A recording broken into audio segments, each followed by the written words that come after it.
Hey guys, so I've been thinking about Pharaoh this week and watching all of the gameplay videos, the leader showcases, and dev diaries. I've been reading through the comments to gauge the community response and over on Reddit as well to understand the discourse around this new game coming in October 2023. So far, what I found is it seems very mixed, with plenty of people quite happy with the direction CA Sofia is taking Pharaoh, but there's also a lot of people I would say that are disappointed for a variety of reasons. In today's video, I thought it might be a good opportunity to talk about all of this and what exactly Pharaoh is missing and speculate as to why there is so much negativity around the game in the Total War community right now. We can see that in Reddit, which generally is negative anyway, but we can also see it in the video CA has been releasing, with roughly 25 to 35% of reactions on each of these videos a dislike, which is pretty damn high. So to dive straight into it, first and foremost, I think for a lot of people, the biggest issue is price. CA Sofia have historically been the saga-producing development team with previous titles Thrones of Britannia and Total War Troy under their belts. Total War Pharaoh, despite being called a major historical game, is not being produced by the mainline historical team and looks like it's taking after Troy, especially as there are empty sections of the campaign map that can be easily filled by an Immortal Empire style campaign that combines Troy with Pharaoh in a down the line DLC, similar UI, mechanics, and style of battles. There's a lot here that shows this could be really a saga. So the problem here is, unless you're a massive fan of the time period, or unless you have the dollar to dish out, how on earth could you justify buying this saga for the standard price of £50 in my region, could be higher in other regions of the world, or better yet, £61 for the deluxe, or a whopping £77 for the Dynasty edition, which is basically an investment into future promised DLCs. And given the whole Three Kingdoms debacle of canceling a game before promised DLCs were delivered in mind, is that a sound investment in the first place? I understand, of course, that we're currently living in a time of high inflation, and CA has to raise their prices somewhat to combat that challenge as a business, but still, to charge this amount of money for what seems like a saga game on the surface is probably why there is a lot of backlash from the Total War community right now. Price is a huge consideration for purchase, especially when at the end of the day, what you're really trying to do is gauge whether a Total War game is worth one or two campaigns or dozens of campaigns, right? The trouble is right now, many players are looking at Pharaoh and deciding, you know what, I'm still on the fence, but this probably is going to be worth only one or two.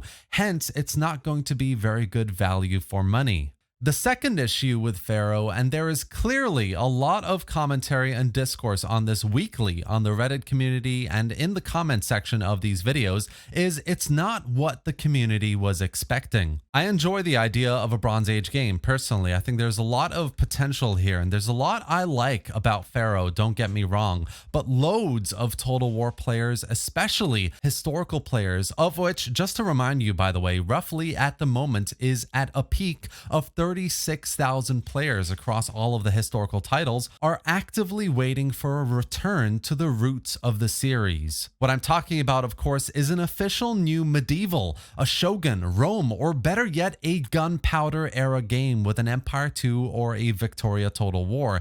This is what fans of the historical games have been playing for years now. Sure, there are plenty of historical players who enjoy the Warhammer series as well. I enjoy the Warhammer games, but there is a deep itch for a return to crusading knights, or to new Roman legionaries, and to British line infantry in grand scale Total War. I've been talking about it here in the channel for loads of videos. I know other Total War creators like Lionheart, Andy's Take, Magi, and many more have been talking about it. Historical fans have been asking constantly in places like Reddit and on every single video. It's something that needs to happen for Creative Assembly to really capture the attention of the historical playing community of Total War. And this is clearly evident in all of the Pharaoh videos we've seen so far as well, with dozens, hundreds of comments asking for these games to happen. So with Pharaoh being marketed as being the next major game, it's natural for many, if not all of these people, to be vocal with their disappointments,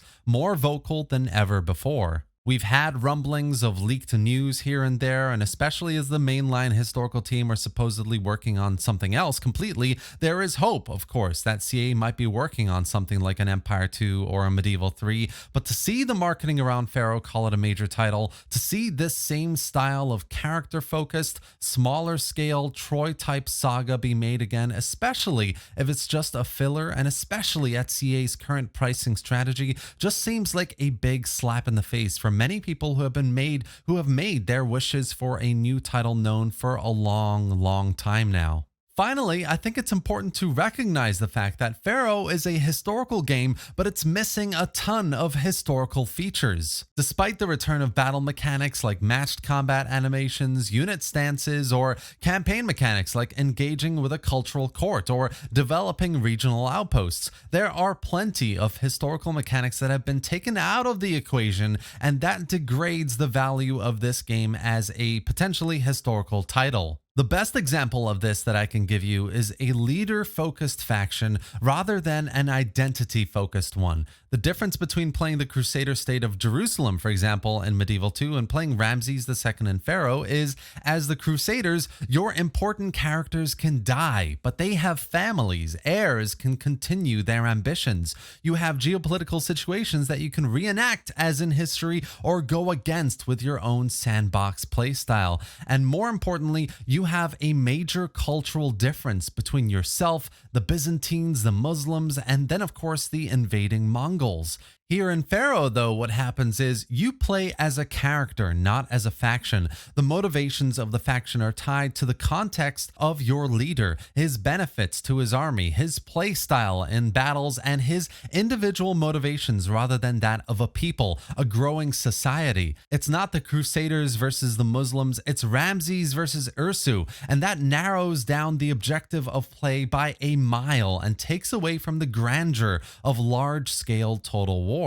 For me, that's why Pharaoh and likewise TOB or Troy feel so small. It's because it almost feels like you're playing an RPG of sorts versus a grand strategy of tactical decision making. Another good example of missing features that used to be the bread and butter of historical Total War gaming is historical immersion. Let me show you what a realistic historical battle looks like. This is from Napoleon Total War. Line infantry firing at each other from a distance, then this huge battle map, cannon fire landing on infantry causing massive issues to morale. There is a grand sense of spectacular, immersive gameplay here. You care about your units, your individual soldiers. This is what historical bread and butter was all about. This is another one from Medieval Kingdoms Total War on Attila. Look at the variety of individual unit models. Look at the settlement, the charging cavalry. The feel of this visual style is authentic. When up close and personal, it feels like a living, breathing army. It's got huge historical context that you can easily care about in these grand scale tactical battles. Now in Pharaoh, where unit formations seem too perfect, where arrow fire is janky, where the color just feels oversaturated, it feels a bit cartoony, and you've got an immortal general, of course, who can only be wounded and not killed. The units all look very similar, both individually in soldiers and just across the board, across your army, and I personally don't get that same sense of historical immersion here as I do with games like Medieval 2, Rome 2, Napoleon, or Shogun 2. I think this is what many historical fans see as a problem with Pharaoh across, both battles and the campaign. The characters are at the forefront rather than a society with economic, technological, or cultural progress and potential. The point I'm trying to get at here in this video is there are three main issues as I see it when it comes to loads of historical fans seeing Pharaoh and thinking it's not worth it. It's too expensive for what it is, essentially a saga game that looks like and feels like a Troy 2. It's not Medieval 3 or Empire 2, which for years is something that the majority of the community has been asking for. And third, it's just not immersive enough. It's not historically authentic enough in gameplay. It's got that same character-led faction formula that leads little to the imagination and doesn't bring enough authentic historical engagement as previous titles of this genre have brought to the table. And that's it for today, guys. We're still in July, of course. There's still a couple of months, so things can change. But the number of dislikes that I'm seeing in these gameplay videos, the state of the game as CA has shown us so far, and especially the pricing, don't give me a lot of hope for success. And I think with everything I've discussed here today, there's ample reason for why many people out there are not happy with the direction of the series.